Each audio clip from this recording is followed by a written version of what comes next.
Weirs are dangerous for lots of reasons. In this video, you'll see some of the common hazards associated with weirs. Weirs are a common sight on rivers around the UK and provide a barrier across the river. This barrier usually allows a change of river level to take place. These changes in river level can be a few inches to several feet, and the weirs can vary in type from concrete structures to loose stone as seen here. In the last few years, some weirs have undergone development to allow them to assist the local fish population. This one is on the River Severn near Worcester and allows fish to easily swim back upstream to spawn. From a kayaking point of view, weirs can be great places to learn and practice your whitewater skills. For some weir types, they can produce very rapid flows of water through narrow channels, which makes for an interesting time. They can also produce small waves and stoppers, which are good fun in kayaks. However, weirs can be extremely dangerous and life-threatening, especially when in flood. In this video, I'll outline 8 dangers found on weirs and tell you why they are dangerous. See if you agree and let me know in the comments. Okay, let's go. Danger number 1, powerful water. Water going over any kind of drop will accelerate and contain more power. You can see it here. Couple this with a narrowing of the river channel and this speeds up the water even more. Paddling in strong white water like this requires more energy and more control of your kayak. Any capsize and swim will make rescue more difficult, and any swimming downstream will be faster. Danger number 2, boils. With the extra power comes irregular movement of the water. This creates boils as the water pushes against itself and forces eruptions or boils on the surface of the water. You can see them here. These boils can change the direction of the kayak and even tip it over. Danger number 3, stoppers. The change of water level, especially over a drop, will create a stopper. This is when the water turns back on itself and causes a holding wave called a stopper. Here's a stopper on the River Avon near Nafford.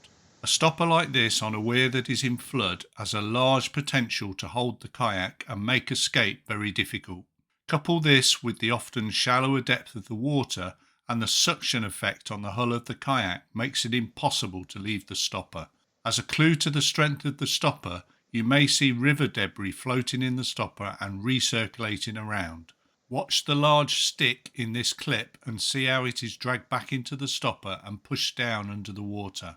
Danger number 4, towback. On some weirs, the power of the water and the type of weir creates a towback. This is a flow of water that is flowing upstream and back into the stopper. You can clearly see the flow, and the debris will exit the stopper and flow back into it because of this towback. Enhancing the towback is the change in river level just after the weir drop. In high water, this produces a clear uphill slope on the water and makes it extremely difficult to paddle over.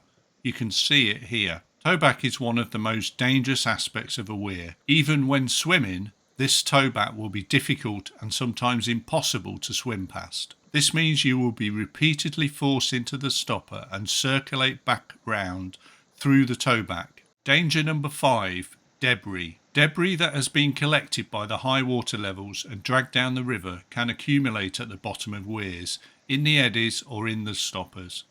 Large branches, wire and other items could entangle and capsize you. Danger number 6, steps and rocks. Many weirs are man-made and contain a variety of purpose-placed blocks and loose rocks.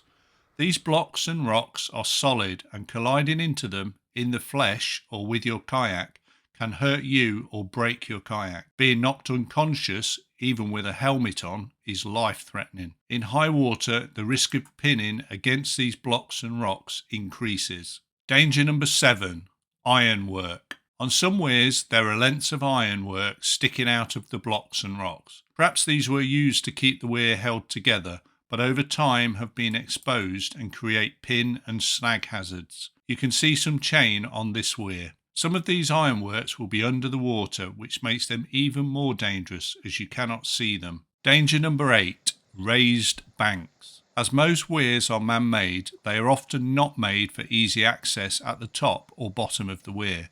Any capsize will make rescue more difficult and self-rescue sometimes impossible due to the height of the banks. So there you have 8 dangers that can be found on weirs. Please do take note of these and increase your safety awareness when kayaking on or around weirs. Stay safe and we'll see you soon.